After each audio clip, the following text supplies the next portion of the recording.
Hello, everyone, and welcome to today's webinar, Streaming Equipment Data for Smart Manufacturing, Sources, Methods, Uses, and Benefit.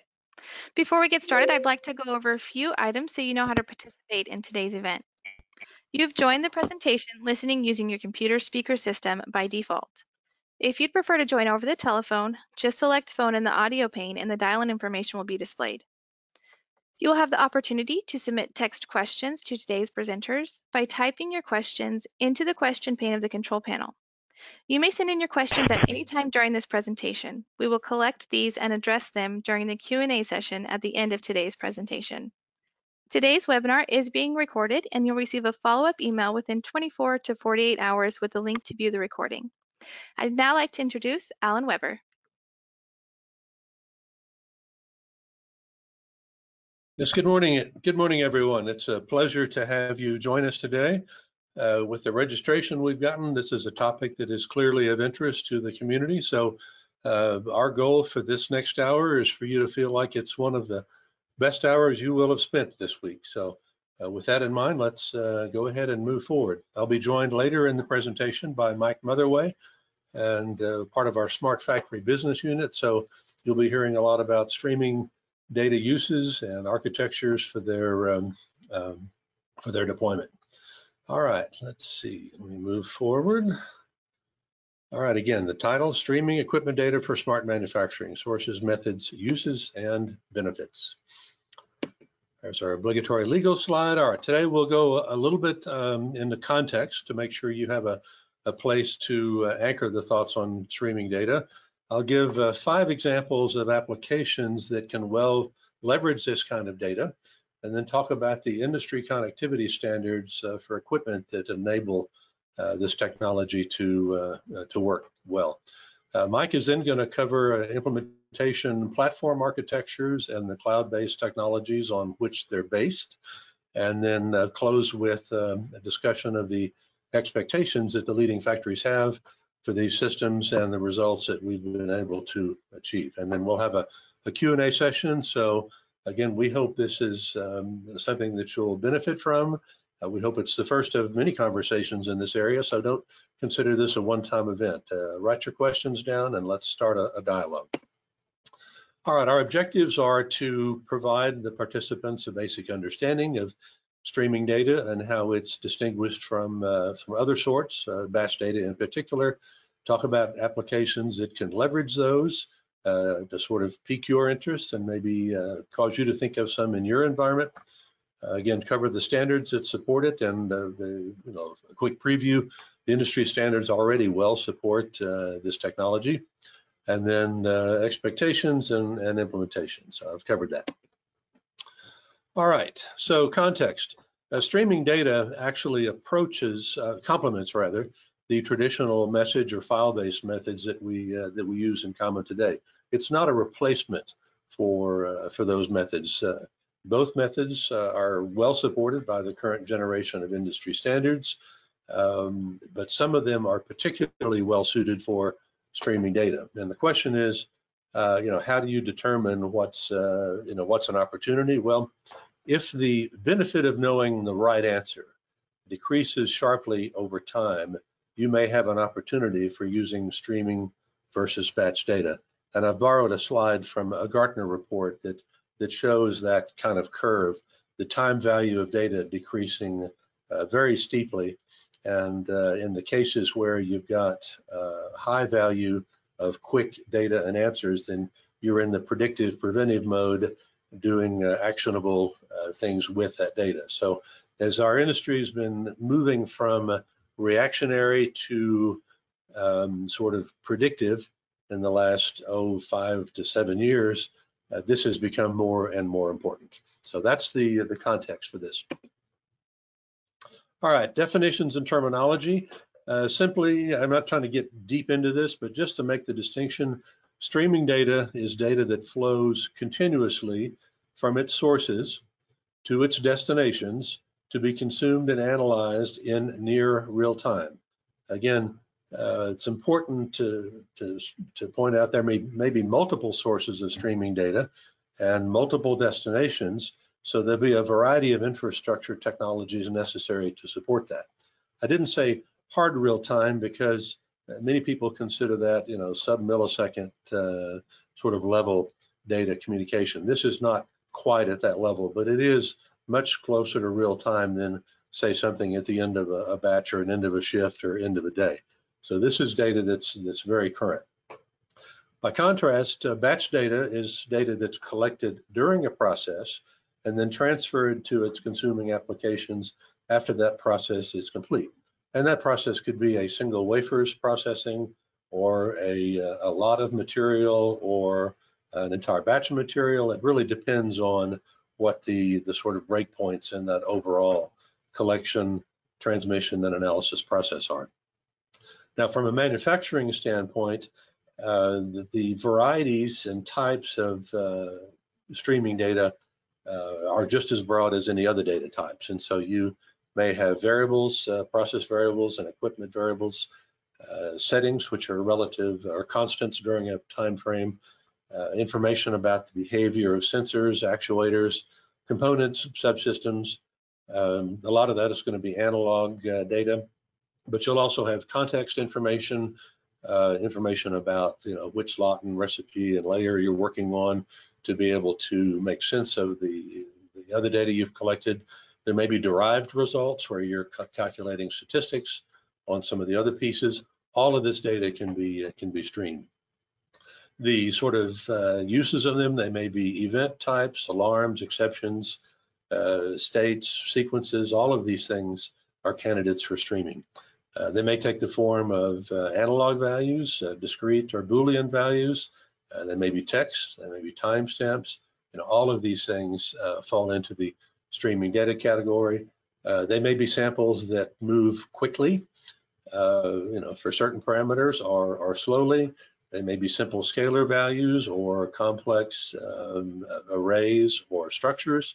They could be sparse or dense. Again, there's all sorts of possibilities for the types of data that you might be moving in a manufacturing context. And so for a good, deeper, but still high-level discussion of this topic, I've put a link down there on the bottom that's a good layperson's description of all this. Okay. Now, of course, a familiar example with streaming is in the entertainment industry. Over years and years, there used to be televisions that would broadcast through the air, and you got to watch whatever was being played at the time. Then along came the VCR and the DVR that allowed you to actually store that material for later viewing. I'd call that a batch process. So the broadcasters broadcast it, you grabbed it, saved it, and watched it at your leisure.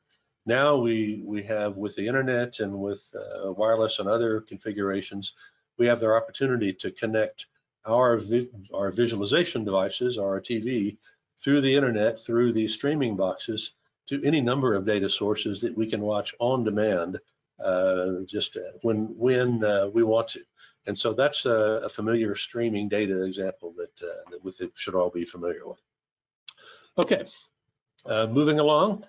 Now I'll talk about some applications that can leverage streaming data collection, and I'll be using some sort of icons from different standards to show where that data actually comes from in the equipment. Okay, the first one is one that I've used actually frequently in other contexts when talking about the EDA or Interface A standards. This is a production throughput monitoring and excursion detection app. This is one that I've always assumed could benefit from streaming data, but never made the point until we pulled this topic together. So then I'll talk about fingerprinting, which is a sort of a pre-fault detection application, a little bit about real-time calculation of productivity metrics and the standards that support that, and then sort of step forward a little bit. Pardon me. I got to keep the throat going. A couple of AI and machine learning examples. One is an unsupervised learning for detecting anomalies in a complex system, and another one is one that would, let's say, support substrate routing or other sort of policy decision making, and an improvement based on samples that are collected on the fly, something that's been called Q-learning in the reinforcement learning domain. So these are sort of 5 examples. There are many more. Again, the hope is that this discussion will trigger your thought process to look for applications that can leverage these technologies. All right, again, the first one is production throughput monitoring and excursion detection. The problem statement here is that as you're in production, if you have the production rate of especially a bottleneck tool like a lithotrack or scanner, if that throughput degrades and drifts away from its normal rate for whatever reason, you may not know it quickly, and whenever you lose productivity on a bottleneck tool, you cannot recover it. That impact ripples throughout the line, and so especially for that class of equipment, it's really important to know when when that performance degrades. And again, there can be any number of reasons for that, but it's important to know. So the solution component for doing that would be watching the recipe execution and material movement events within the equipment and calculate the effective processing time in real time. Now, the assumption is that you would have, for a given recipe, given process, given layer, given piece of equipment, you would know what the average execution time would be for that, and you'd be able to compare the existing lot with one of its equivalent runs, and then be able to flag those outliers. This would allow you to know in real time if you are deviating from the expected process time, and then flag somebody to go look at potential root causes, and keep this productivity excursion from causing a problem. Of course, the streaming data leverages looking at the material movement and recipe execution events as they're happening, not after a lot or after a shift. And of course, the latest generations of standards make the context available at every event occurrence, and so you have enough information to actually be able to compare apples and apples when you're watching these excursions. Of course, the ROI factors affected by this are cycle time at the equipment level and therefore at the factory level. The mean time to detect MTDD, you could cut in half the time that it took you to notice that you are having a productivity excursion, and then of course that could translate to equipment throughput improvement. Again, we've worked with a number of fabs that have said they believe they regularly leave 3 to 5% throughput kind of on the table just by not optimizing how lots are released and scheduled to the equipment, by not adjusting the tools properly and optimizing recipes. But you can also lose that very quickly if something degrades. So just to give you an idea of where to look for this information, what you see on the very left are a couple of Harrell state charts from the SIMI E157 process module tracking standard. That's the one on the upper left. The one on the lower left is one of the state machines from E90, the substrate tracking, and just a very simple thing that says when the substrate arrives or departs. The tree diagrams you see to the right are how an EDA interface for those particular standards would be represented. The events are shown by the little orange icons next to the red arrows. So the 4 blue I have circled in the upper left correspond to the 4 red arrows in the middle picture. And then the 3 arrows on the right picture show you what context information is available every time one of those event fires. So you would know which module you're at, which recipe is being run, and what recipe step you are on.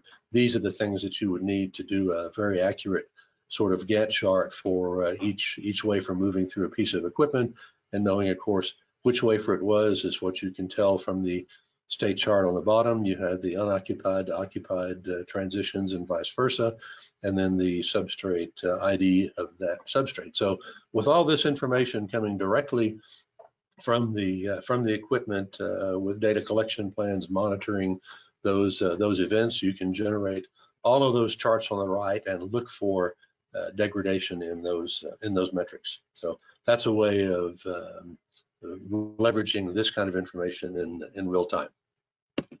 Okay, going in a completely different direction, looking at not the sort of timing behavior of equipment, but looking at the sort of, well, part of it's timing, but the other part of it is actual performance as measured by sensors on complex subsystems.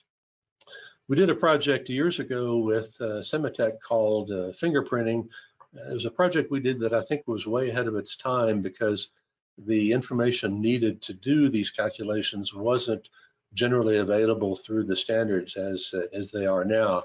But the basic concepts were that the assumption being that if you monitor all of the important subsystems of a piece of equipment, whether it's power generation, vacuum control, temperature, pressure control, all these things, if those subsystems are working tightly within their spec limits and operating envelope, then in aggregate, if the recipe's right, the tool should be working right as well. And so the idea would be, let's monitor those things and look for drift in them to see if there are problems that may be happening down the road. One of the things that makes this particularly useful is that today's fault detection and classification systems and run-to-run control systems are going to compensate for component drift to make sure that the actual process set points are being achieved. So the combination of the APC systems that we now take for granted may mask some of the underlying component and subsystem issues in a piece of equipment until it's too late. So, for example, if you're opening or if you're managing a flow rate with a mass flow controller, there are settings that you have for that thing, and those settings may vary based on the actual detected flow from a meter downstream. And if that controller is degrading, you may have a different setting that actually generates the flow that you want up to a point. At some point, that thing will fail, and there won't be a setting available that achieves the proper flow. And if you've not been monitoring that subsystem, you won't know it's a problem until it's a problem that it takes the tool down. And so the fault detection systems may not catch these kind of things unless they're monitoring that level of parameter. So the fingerprinting solution is to look underneath at a level below what you typically monitor, look at all the important components and subsystems, characterize those across a wide spectrum of recipes, and then normalize that information to generate a fingerprint for that particular component. And then in real time, of course, that's an offline operation. In real time, you'd be monitoring the performance parameters for each of those subsystems, calculate that fingerprint in real time. It might be a simple linear formula. It might be a multivariate specification. Who knows? It depends on the complexity of the device. But you calculate that fingerprint in real time, compare with the stored expected behavior that you have, and then flag the discrepancies. So this gives you an idea of where you might have drift that would cause a fault down the road that you could catch ahead of time.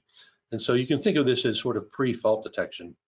Now the streaming data that you of course leverage is all of the bits and pieces that describe the component behavior that you wouldn't typically be monitoring with a SexGEM interface or maybe anything else.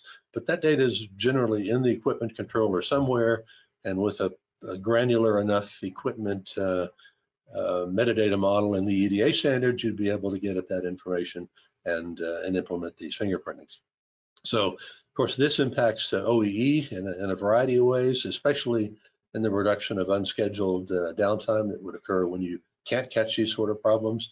It also would shorten the mean time to detect. And since a fingerprint is directly associated with a specific component, it gives you a running start on the root cause analysis. Unlike some fault detection systems, you know that you've got a multivariate formula that's gone out of whack, but it doesn't necessarily tell you where to look next. So that's the classification part of FDC. So what's this sort of thing worth? Well, if you assume that a fingerprint, catching a fingerprint, come on, slide moves. There we go. Oops, I got happy. All right. If you assume that you get, let's say, 24 process excursions a year, and that a fourth of these you could actually catch and eliminate by having the components fingerprinted. Then if you run through the arithmetic on what the value of a wafer is, what the value of engineering hours is, how many wafers you lose yield on, and how long it takes to resolve, you can do the math and see that the excursion cost is, let's say, $4 million for those process excursions. If you can eliminate a fourth of those and cut the MTD and MTDD in half for the half of the ones that remain, you can save close to $3 million in a regular sort of mega fab. And that's, that pays for a fair amount of software in this area. So there's a specific ROI for that application. All right, productivity metrics. Again, there are a whole raft of industry standards that support the calculation of productivity, not just OEE, but a lot of things related to OEE. There's a complementary standard that looks at time from the material perspective, not just the equipment perspective. And so these productivity metrics, just like the first application, can be very useful on the fly rather than after the fact. And the issue, of course, with productivity metrics in a complex fab especially, is that they affect one another, and they don't all wiggle in the same direction. So it's kind of like playing a game of whack-a-mole. You can, if you optimize one, you may degrade another one. So you have to consider these things together. The solution components, again, like the first one, are looking at the events and context information that go into all of the productivity calculations and display those things on the fly, and even flag people when those things drift. There's no new standards that have to be invented here. We have many industry standards, semi-standards, that actually support a variety of calculations at a variety of levels of detail. So, and I'll show that later in the presentation. So, and the real-time GEM 300 events that talk about state changes in equipment are entirely sufficient to do a consistent standards-based real-time calculation of these productivity metrics. So that'll give you an idea of looking to find the root cause issues, sort of while it's fresh in your mind rather than after the fact. And of course, again, the ROI factors impacted by this would be, OEE itself, throughput capacity, and mean time to detect for all of these things. So it's one thing to have an OEE display, as you can see on the right-hand side there, for an active line. It's another to be looking at a weekly report and try to explain in an operations meeting, what happened and what you're going to do about it. So the sooner the better for this kind of information. We had a question kind of pop in while it's fresh in our participants' minds. The question that was, how many components do you have to monitor to make a difference fingerprinting in a piece of equipment? And that really depends on the complexity of the equipment. But if you go ask the equipment engineers or even their counterparts at the equipment supplier where the typical issues are with a complex piece of equipment, they could probably answer that question. Again, it's going to depend on the complexity of the tool, but it could be as few as 1 or 2, or as many as 7 or 8, or even more, depending on the type of equipment. But that's a great question. So thank you for that. And we can discuss that offline in more depth. Okay, let's move forward to another one. Real-time anomaly detection. This is one that is a personal interest of mine, because one of the professors I studied with worked with IBM and some other people to do analysis of just operating system logs to look for abnormal complex system behavior. And he documented this in an architecture called DeepLog, which was a layered recurrent neural network of the flavor of an LSTM network, which stands for long short-term memory network. Amazing as it seems, just monitoring in an unsupervised fashion the important event logs that the software folks kind of write off just in case they need to look at these things later in time, we're able to get a characterization of what normal behavior and what a normal sequence of events would be. And then after a sufficient training period, we're able to monitor that and flag areas where it looked like abnormal behavior was either emerging or had happened. And again, these are the kind of systems that you can never do a closed form description of. They're just far too complex. The behavior varies, based on events of the day or different manufacturing problems, but there are patterns of what's considered normal behavior.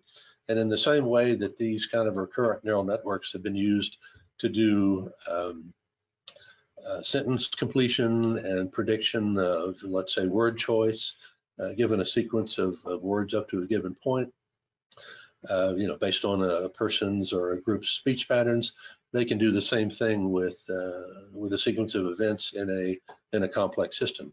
And so this was a fascinating area, and it leverages very much the existing libraries, some of them open source, some of them commercial, but very affordable libraries that have been used for machine and deep learning. Of course, there's always the trick of picking hyperparameters and tuning these things. That's a bit of a magician's art, but a lot of the technology is there to support this. Of course, they depend on massive amounts of good, accurate data, and that's what these streaming is all about, and what the industry standards now in place to support that are all about. So if you have continuous access, not just to the information you normally collect to do process control and monitoring and production management, but also just just in case logs that you look for system diagnosis later, you can feed those things in a streaming way to an application that might actually show you some interesting benefit. So again, the ROI factors for these are, finding issues that you've never seen before, but that the system knows is abnormal. Okay. And more of another sort of learning application, let's talk about substrate routing, either at the lot level, at a factory level, or within a piece of equipment. If you look at the complexity of a process tool, even let's say a 4-chamber tool with a bunch of recipes and 25 wafers that all mostly look the same, the state space of how to move those wafers around is complicated, and not one that you're going to have a fixed result for. And moreover, it's impossible in a training exercise to visit every potential state space of some of these systems. And so the question is, how can you improve your decision-making process, or the so-called policies that you would have for what to do next given a state? I've borrowed some icons from a reinforcement learning coursework on the right-hand side here. You can think of the traditional Pac-Man game layout in the bottom. If you look at sort of smaller, medium, or versions of that, the state space gets considerably simpler, but some of the decisions you have to make are still the same. How many ghosts are there? Where are the food pellets? What's the next optimal motion to make to avoid being eaten by the ghost? And using what's called approximate Q learning, you can actually pose a formula which represents the value of the state space, or the optimal next action to take. You can train that system on a set of simple states and sequences, but then let it loose on more complex ones and make pretty good decisions to start with, and then improve them over time as experience is gained. And so this sort of manufacturing analogy for this would be, again, looking at whatever your state is for a piece of equipment or a part of a manufacturing line, figure out a way to represent the value of that state in a formula, and measure the reward for a given action in some explicit way, and then put that into a Q learning algorithm to improve that over time. Of course, that allows you to benefit from experience as it goes, and is a good application for streaming data. This is not the sort of thing that's as easily done in batch mode once you've done the training part. So again, that's a kind of a next generation possibility for streaming data. All right, I'm going to shift gears here now and talk just for, we'll do a quick poll question. I've just introduced 5 applications as a possibility, and I wanted to put it to the panelists. Are there other things that you've thought of already, or that you do, or that this has caused you to ponder? We'll give you all a few seconds to think about this one, and we'd love to talk to you after the event about ideas that you have and ways of potentially implementing that. Okay. Wow. Well, that's an interesting interesting spectrum, and it's great to see that more than half of you have ideas for what to do with this. So that's great validation that we're onto something that's useful. And the I'm not sure is I think equally good. This will hopefully cause you to be thinking about that. All right, the next section I'm going to go through real quickly because I want to leave plenty of time for Mike to talk about the solution candidates. The good news is that we have 2 very mature, very broadly used standards in the industry for supporting streaming data. One that people should be familiar with for many, many years, and that's the GEM 300 standard. It has a set of capabilities defined for equipment that are supported by a whole set of messages and explicit state machines, and streaming support is provided by the S6F27 trace reporting capability and the S6F11 event reporting. And its binary format can be very, very efficient for transmitting data, unlike what some people believe about GEM.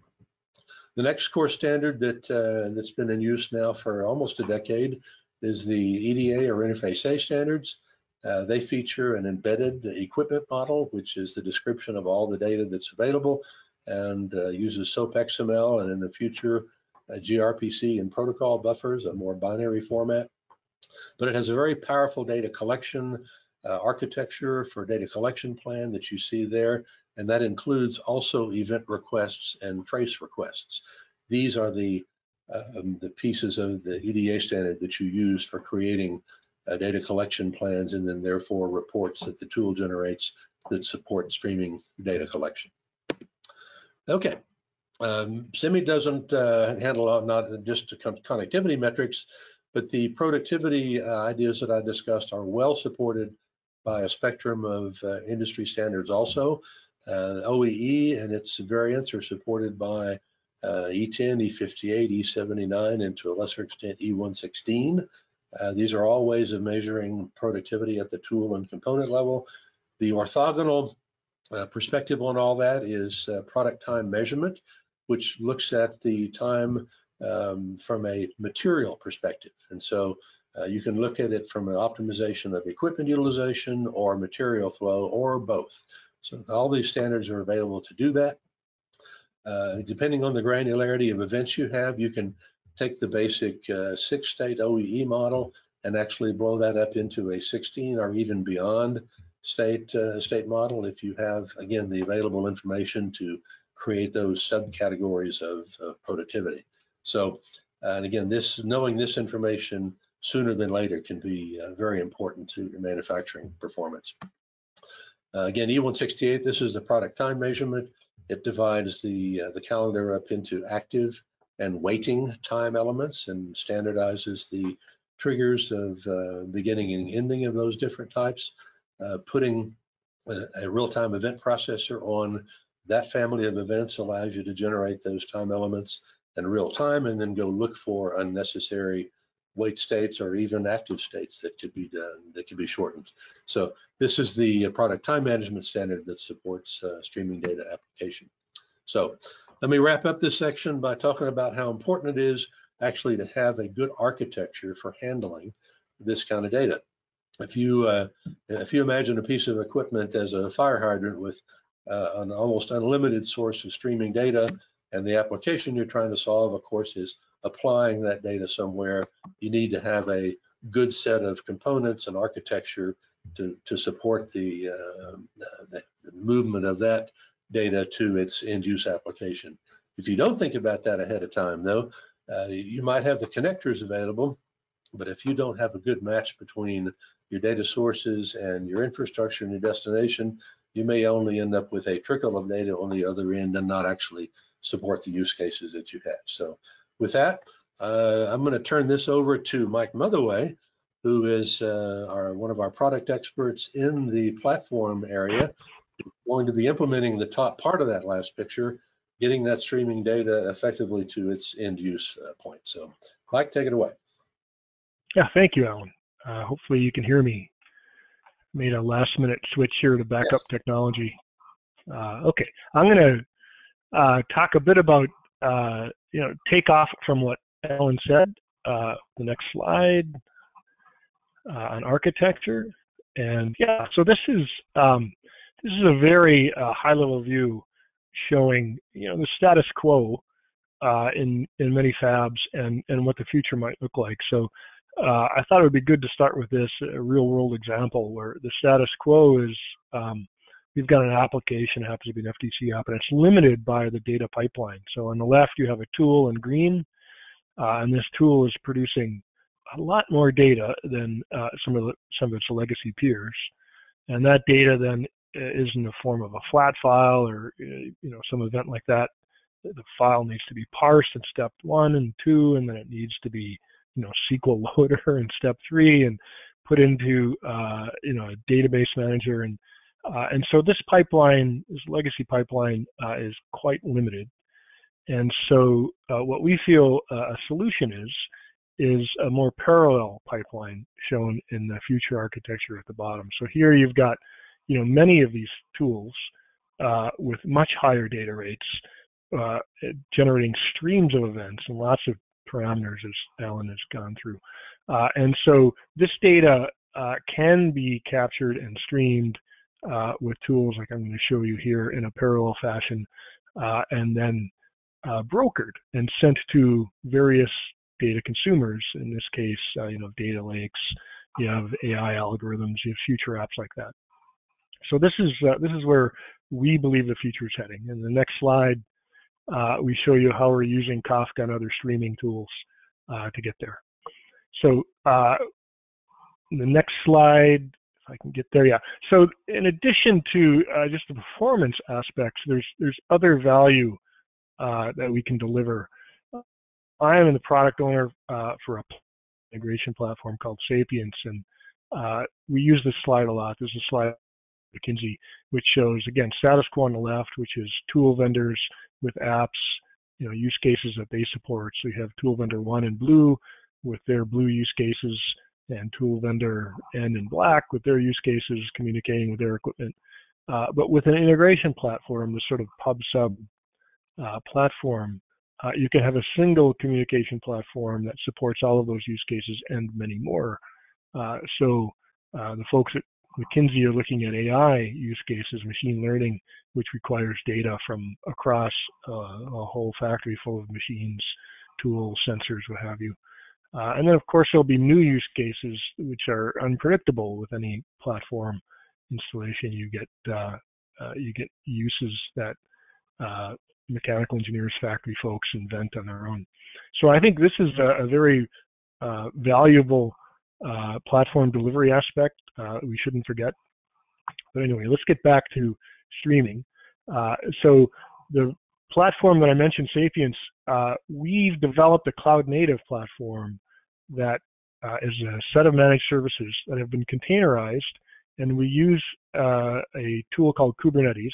Kubernetes is an open source orchestration tool, open sourced by Google some years back, which they use to manage instances in their search engine. So when you type into a Google search box and hit enter, you're using tens of thousands of servers in Google's data centers, and this is the tool they use to coordinate all of the lifecycle events for those servers. So, so the idea here is that if you can install a platform like Sapience on a single host, and that's not hard to manage, but for a large factory, and in the use cases that Alan described, you need a fleet of those hosts, and managing that is very hard. And so Kubernetes takes a lot of that, really all of that work and automates it. So Kubernetes handles the scalability, load balancing, health checks, and basically allows you to maintain it in an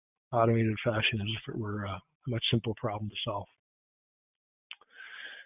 And so the next slide is a bit more architecture, and I think this is best understood from the ground up, really. So at the bottom of the slide here, you see factory equipment, tools, sensors, all of the producers of data you might have in your factory. And the first layer of Sapience then is the connector layer, which is these are protocol endpoints. So Alan mentioned a couple of protocols, GEM and EDA. Sapience includes support for other protocols as well, OPC, MQTT, Kafka, and some others. But the idea here is you need a microservice at the base layer of the architecture to terminate that protocol and then turn it into something that is easy to consume for the upstream apps. So the next layer is a set of APIs, just common services that application developers can then use to create the apps and support the use cases that they're interested in. So at Symmetrics and PDF, we have our apps. Our customers have apps. They develop integrations for existing shop floor applications that need this data, so we can integrate to those apps and allow producers to pipeline data into those consumers. And then we work with third-party developers so that they can use our APIs and develop new apps.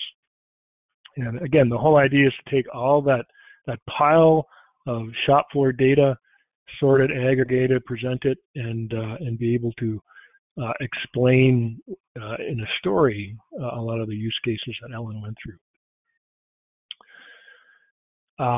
So the next couple of slides, we'll talk about the results of installing these kinds of architectures in a fab, starting with a fab's expectations. So I think, as Alan mentioned, the expectations just for a tool in the first bullet point here, just for a per process equipment tool, you might have thousands of parameters sampling, in the sub-second rate, 10 hertz rate. You may have a dozen or more data collection plans. You may have consumers interested in OEE data, other consumers interested in FTC data, and many other apps out there, MES, SAP, other apps that are interested in data. And so the data stream coming out of a single tool is becoming quite large, 10K samples per second. And then if you look at it per factory, you've got hundreds, maybe thousands of these tools, and they have specs for volume, they have specs for latency, they want to see this data in near real time, so sub-second latency. They have data lakes where they want to steer this data. And so in worst case, you can get 20 million samples per second. And so these specs really require a highly scalable, highly available solution like Sapience, like the streaming solution. And so one real world example was a customer had a fab with 400 equipment, and at the low end, it's sort of a slow running fab. They had 400 parameters sampled at 10 hertz. And so we installed Sapience. We had an installation of Sapience running in the scaled out fashion, which was using 9 server instances. So this is 9 boxes running all these microservices. And we tested that with a few runs, and we showed that we were able to keep up with those data rates without breaking a sweat. Latency was 30 milliseconds, well under the 1 second requirement, and their spec was that all of the messages need to get through this pipeline less than 1 second latency, and 100% of these messages went through, so we weren't breaking a sweat. We started to scale up. The same 400 tools, 1,000 parameters now running at 10 hertz. We scaled up from 9 to 19 server instances, ran a few samples. The latency was still quite low, 30 millisecond latency on median, but there were a few stragglers. And so, again, we met the spec of 90% messages getting through. but you can see it's starting to break a sweat here. And you know, we continue down from here. We're up to 5,000 parameters now, 40 or more instances. I forget exactly how many, and we're still able to make the spec. So even at this level, we can show a 200 megabytes per second data pipeline in this rather large fab, and scaling up to towards a gigabyte per second with just a single instance of Sapience. So I think that goes a long way of showing the availability, scalability of these streaming platforms. So next is a poll question. So this is very sort of personal to me.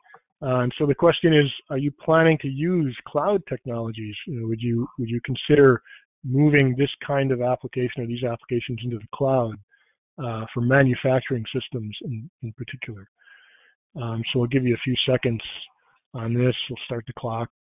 And this could be, it doesn't have to be a production instance of a manufacturing system. It could be a test instance or even a development, POC, a proof of concept instance.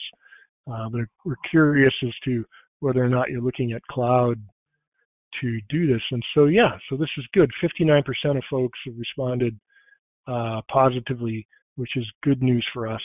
Obviously, I think for us as a software vendor, it's much easier to deploy these kind of apps into the cloud and maintain them there rather than having to do this on-prem and deal with all the variation we see and instances that are installed within the factory's four walls.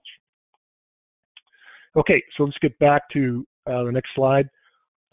So I wanted to bring this architecture view back just to reiterate the point that Alan made at the very beginning, which is that these architectures will support these highly available streams, but they can also support sort of the legacy or more traditional use cases of command and control with GEM and OPC and some of these other protocols. So we can handle large data streams, but we can also handle the more traditional functions of making sure you have the right recipe downloaded on the machine and responding to alerts and able to start and stop the machine and things like that.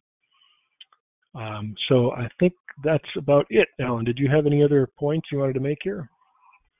No, the only point I was going to make on you sort of addressed it, was that cloud doesn't necessarily mean public cloud. You could have an in-house on-prem cloud where you would still have some of the benefit of that technologically, but not open yourself up to whatever your perceived security issues were. So, yeah, very good point. Yeah, thank you. Okay. All right, thank you, Mike. Yep. And I think it's back to you now for Q&A administration here. Absolutely. So thank you, Mike and Alan. We're now going to begin answering the questions submitted during today's presentation. As a reminder, you can still submit questions through the question pane in your attendee control panel. Our first question here, Alan, is are there some applications that can effectively use streaming data and non-streaming data? If so, how do you keep them from getting mixed up?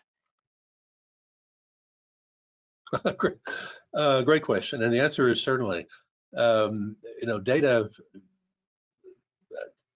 Yeah, I mean, almost all applications are probably going to be a mix of both, and I think with the proper attachment of context information and timestamps, and again, you attach this stuff close to the source rather than downstream, you'll be able to sort this out in whatever analysis application you've got or in whatever repository you've got. So again, as long as your systems are synced from a timestamp standpoint and that you attach necessary access, you should be able to mix these things later on. And again, the standards support the availability of that information in real time, so you're able to do that. So great question. Great, thank you. So our next question is, how do I deploy in my factory? Do I deploy inside the factory or to a data center in a cloud? What's the smallest footprint? Yeah, I can take that. So that's a very good question, very common question. These services can be deployed anywhere. You can deploy within the four walls of your factory. You can deploy some services, the connectors, for example, within the factory, and then other services The consuming services can be in a data center or public cloud vendor like AWS or Azure, where you can take advantage of all of their AI tools. In terms of the smallest footprint, I mean, you can run on your laptop. You can run even smaller devices. So you don't have to scale up to 400 tools with 40 server instances. If you want a single POC with just a couple of tools, you can run it on a laptop. Great. All right, next question is, which we've all done. what is the effort required to implement any of these standards in a fab? Let me take that one. That varies widely. It depends on sort of which standards you're talking about and how available the data sources are to you, and how well your infrastructure supports access of that. So let's talk about the first application, the throughput monitoring one. If your equipment is let's say 300 millimeter GEM 300 compliant equipment, all of the events necessary to support that application are available. If you have only a GEM interface on that equipment, and that's taken up by whatever your data collection environment is, and that data collection scheme is locked down and under engineering control, it may be difficult to add those events to your data collection stream without a lot of hassle, and so even before you get started, you may have difficulty. Have, let's say, a 300 millimeter piece of equipment with an EDA interface. This has a multi-client architecture as a natural part of it. You can add a consuming application without perturbing the production infrastructure and collect that information and do your host development independently. And so that's a very friendly environment for doing that. If, for example, you had the Sapience that Mike just introduced as your data collection layer, you could have a production client, of course, that would be monitoring one set of events for production purposes, and you could have an R&D client using, let's say, the same event stream, but for a different subscriber for that. So, depending on your infrastructure, if the information is available in the equipment, you'd have a good chance of doing those implementations. Again, on the application development side, there's all sorts of commercial packages for collecting that data, and the trouble for implementing an application would depend on how broadly you're trying to deploy it, how much detail you're trying to put in there. So we'd be happy to help you talk about specific cases, but again, it's kind of all over the map depending on what's available in the tool and what degree of freedom you have in your infrastructure. Great. Now this next question, I'm going to read it the way it's typed and see if you can help me out here, Alan. Is the platform middle layer also according to some standard, or is this proprietary Symmetrix? That's Mike's question to address. Yeah, I think I can take that. So we've written this middle layer, this set of common services I think you're referring to in the question. And that is, it's open API, they're RESTful services. And so we publish, these are open services that we publish. We documented these using the open API spec. And so in that sense, they're open to our customers. We also, Mike, your audio is breaking provide, sorry, let me turn off the webcam.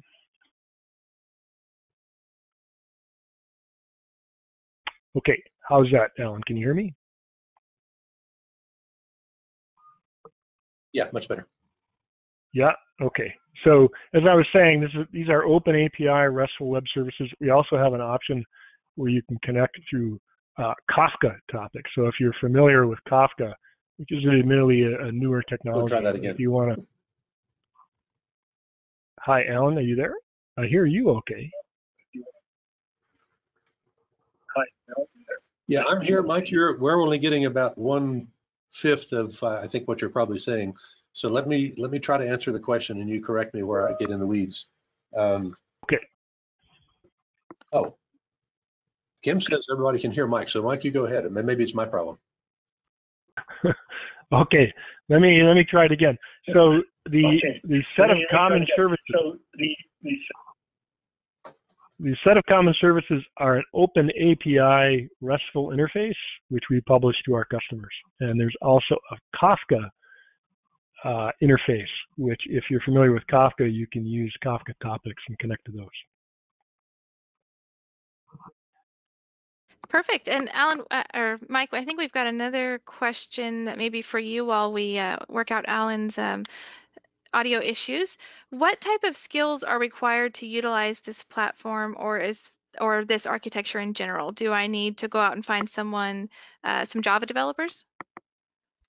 Good question. Again, these are RESTful APIs. So if you're familiar with those, you know any kind of developer scripting, you don't even have to be a software developer. So C#, Java, Python are typical, but the APIs are designed so that anybody with even just some scripting knowledge can consume data from these. And in fact, we train folks on how to use some sample apps.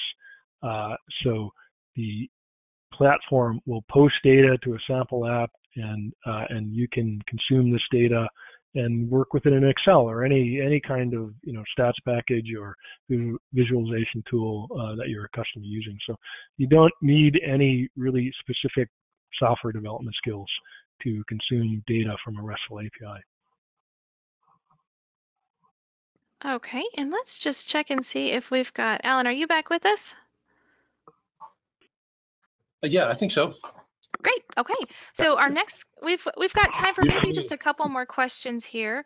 So what is the definition of accurate data for unsupervised learning? Oh, that's a really great semi-philosophical question. A couple of professors have said that the goal of the new economy is going to be labeled data, meaning that not just what the data is, but what it's how it's going to fit into some kind of training application.